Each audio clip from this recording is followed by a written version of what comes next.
Hi everyone, this is Tall and Lighter Feet coming to you guys. Pretty much just laying and relaxing here in my living room here, just chilling, just looking at TV. It's been pretty much a long week basically, and I know I haven't been really doing much, and I know I don't really be all that active that much on social media. But again, there are some things that's been going on that's been making kind of like, I guess, worldwide coverage, I guess you would say, regarding a certain issue or a certain murder trial here in the state of Florida.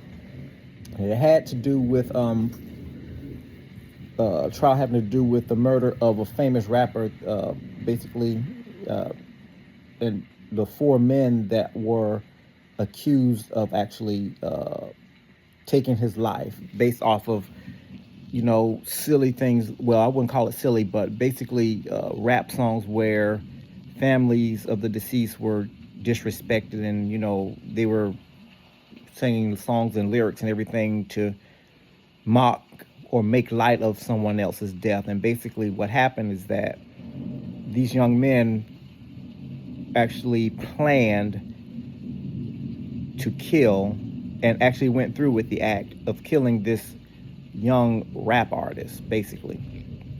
And again, I don't want to name names per se, but if you all have been actually looking or paying attention to the internet in any way, shape, or form, I'm pretty sure that you know what I'm alluding to. But basically, that's pretty much all that I've been hearing in my community for the most part here, because again, with me being in the state of Florida, of course, that's pretty much all that we've been surrounded with for the past couple of weeks as far as this particular trial. Because again, this was a very high profile case, if you will. And basically the coverage was for the most part nationwide. I'm trying to position myself here. It had nationwide coverage, and everybody pretty much was able to sit in and actually be a part of the process as far as watching the trial and everything on social media and all that other good stuff. But anyway, it's a shame basically that you have four young men basically that did not have any fathers in their life, that felt that they had the duty and the right to take somebody's life, regardless of their personal feelings, how they felt about the dude or whatever the case may be. But they felt that they would take it upon themselves, of course with direction from someone else, who ordered a hit, or what they would call a bounty, put on the other person's head. And basically they went through, traveled from one city in Florida to the other, where they were having a birthday party, scoped the dude out and pretty much shot him up. It's a shame. And now that the verdict has been read, they were given either they were found guilty, of course, but they were given the option of either being sentenced to death or life in prison without parole. And basically all this week here, this was what we would call the penalty phase, where even though they've already been found guilty, this week was pretty much where they would call character witnesses to kind of come and testify, on how great they were, the ones who were accused, of course, how great they were, what discredit we would have for society if they were to sentence them to death. Called in family members and everything to explain, their character and how good they were. It's just a way for them to kind of spare their lives, basically, from actually being sent to death or sentenced to death. And one of the main things that stuck with me during this whole week, and what will forever stick with me, is when they actually called, I guess he was a warden or a retired jail director or something like that for the prisons for the state of Florida, Department of Corrections. And he argued that, it wouldn't be beneficial for, the state to sentence these young fellas to death. But what we could do with them, and this is what he's saying, and again, I'm just paraphrasing, but he was saying that basically they can serve a better purpose. They're young, they're strong. We can use them to get sweat equity out of them. And I'm pretty sure that a lot of y'all who are actually looking at social media have seen posts where, they saw this warden man actually use those terms, sweat equity, and basically it didn't go over well with the black community. It didn't even go over well with me when I heard it. But the issue is that if you think about prison and what it actually is, especially to the black community, all it is just basically slavery, legal slavery. And as much as we try to educate our young black folks about slavery, that, we never benefited from it. It was all about making the white man rich and for them to, keep control over us as a people. Why would you actually willingly put yourself in that predicament to be going back to the very place that we're trying to keep you from? It doesn't make any sense.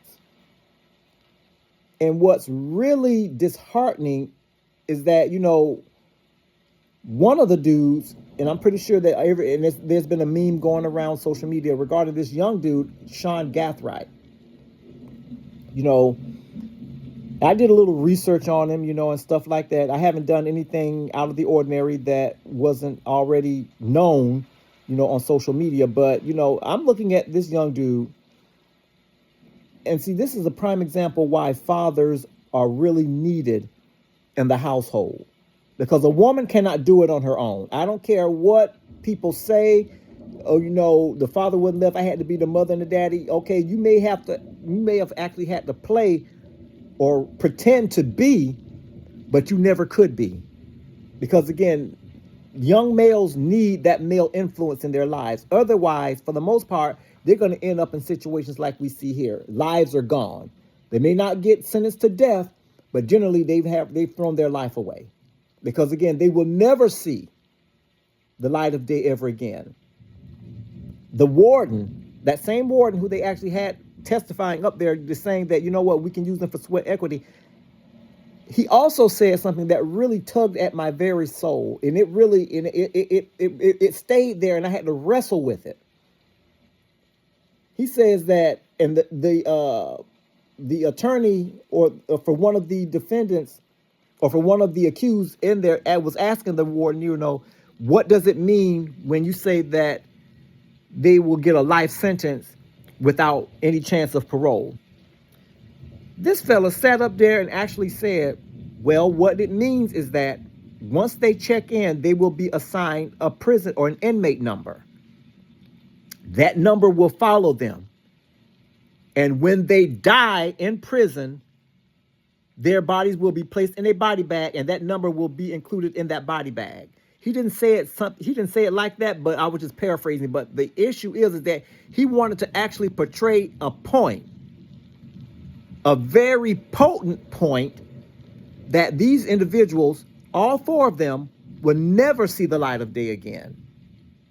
And he wanted to make that very known to anybody out there that is wanting to live the streets or live the life of live the street life. We, as older folks, and I'm sure those who are in the capacity to be parents, try to sit and educate, especially our young black youth, that this life of being a thug and trying to rap and all that type of stuff, it doesn't lead anywhere. It is it is a very dangerous life, and it only ends in one of two ways. You're either going to be dead or in jail.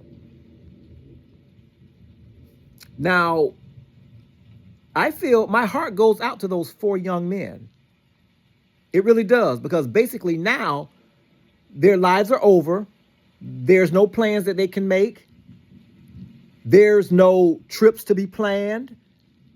There's no, reunions, celebrations, holidays. The only thing they can look forward to for the rest of their lives is hard labor. I'm sorry, sweat equity. as the warden, as that director actually indicated on the stand. What I don't understand is that wisdom always seems to come after you are forced to acknowledge what you have done. Now, I will say in Sean Gathwright's case, he took accountability because from my understanding, this dude has actually had made previous attempts on this man's life, before. So there is no way that he can argue and say that he didn't do it. Because again, for all of them, for the most part, during their testimony, while this trial was going, they had cameras that had the play-by-play action. They had the cell phone footage, where it pinged off of different towers. They actually even showed where this dude, Sean Gathright, was planning and trying to scope out the Airbnb where this dude was holding his birthday party. So there was no way that he can say that he didn't do it or didn't know anything about it. So he was forced to take accountability. So now that he was found guilty, and of course, the moment that they found him guilty, he broke down and cried. I think he was the only dude in there that was crying. All the other three, they didn't cry. If anything, they were looking at him like he was a punk. That goes to show me that, again, that he was not prepared. He was not about that life. He wanted to portray that life. I've seen videos where he was dancing and making videos and diss songs about deceased along with the other ones. I mean, it was all about a rap feud, basically. Two rival gangs here, two rival gangs from that city in Florida. So by him breaking down and crying out there in the courtroom, that tells me everything that I need to know. These young dudes these days, they are soft as cotton. They don't know what they want to do. They just want to feel like they belong. And see, when you don't have a father in their life, that male influence, to show them, hey, dude, I love you, but men don't behave that way. This is going to be the outcome. He's up there crying. The left, everything is, and he realized now that his life is over. This dude came from a well-privileged background, military brat. That's what we call them. Those that had parents that were in the military. I think they said his mother was in the Marines and his dad was actually, I guess, in some service as well. I don't know. But well-traveled. Been all over the place. Could have, been places where most folks won't ever be able to go in their lifetime. But he experienced it. I mean, pretty much had the world at his feet. And basically, again, from my understanding, he had lots of talents. He had a mind of an entrepreneur. Had a car wash business or a pressure washing business or something that they were saying. He also, dabbled in photography, had his own business there.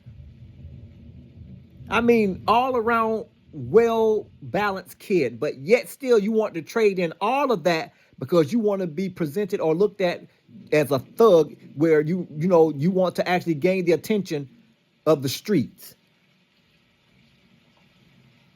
It's sad that this is happening, but again, I don't feel sorry for them, not one of them.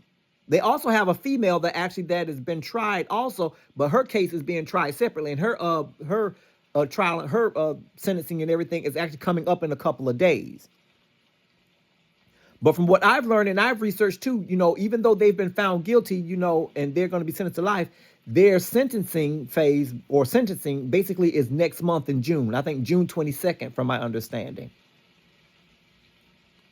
So during this time between now and then, I guess they're going to be consulting with their lawyers to try to see if they can work out some sort of plea, some sort of, appeal or whatever the case may be, which in my opinion, it's going to be very difficult for them given the evidence, the strong evidence that was presented during the trial. So, I would say good luck with their lawyers if they choose to shoot an appeal. I think I had read here online that basically that they were saying that they could use the Youth Offenders Act or something like that, which is not going to really help in the cases of these individuals because, again, what they committed was a capital felony. And I don't think that's going to work. That's not going to work. I mean, that's not to say that the attorneys won't try. But again, when they're saying in Florida, life sentence without any possibility of parole, they mean that. So I hope and pray that all of these wannabe thugs that are out there that are portraying a lifestyle that they really don't really understand or are not prepared to face the consequences of, I hope, that they really understand that the streets don't love them. And the people who are there hanging around that's promoting that lifestyle don't care about them either. Basically, all it would actually end up in is a great loss. Because now, guess what? They're property of the state. Hard labor. This man said that they will die in prison. They will never see freedom ever again. He said the only time they'll see freedom is when they're dead and they are carried out of the system in a body bag with an inmate number attached to it. They want to use these fellas to replace the aging population in the jailhouse. Those that are already 50 plus that are serving, that are dying out, they need some new bodies to come in to replace them so they can continue that hard labor. You're going to come from a life of privilege and you want to exchange that for this?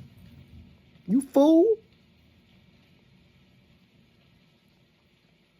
That's one thing about it,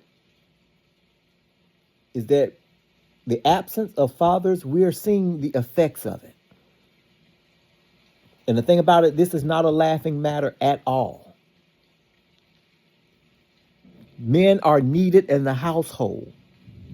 They are needed there to instruct these young dudes that you are being raised and you are being, given all the tools you need to be a responsible, productive human being. Not some thug. Not some coward, because that's pretty much what it's all about. All over disc songs. That's not to say that you don't get angry when somebody disrespects a deceased. That's not what I'm saying. But the issue is that when you've taken it this far, where you have cold-heartedly planned, meticulously planned the locations of where this dude is. I mean, now, the other dude who's unfortunately gone, he didn't help himself because he already knew that he had a hit out on his life, and he's posting his whereabouts on social media where he's going to have his birthday party there in Tampa. So he really wasn't operating with wisdom either. I really don't think he even really cared. And that's a dangerous place to be when you're around somebody who doesn't care. So if they go, they go. And if anybody else goes with them, then too bad, too sad. I really don't care. I don't need to be around those type of people.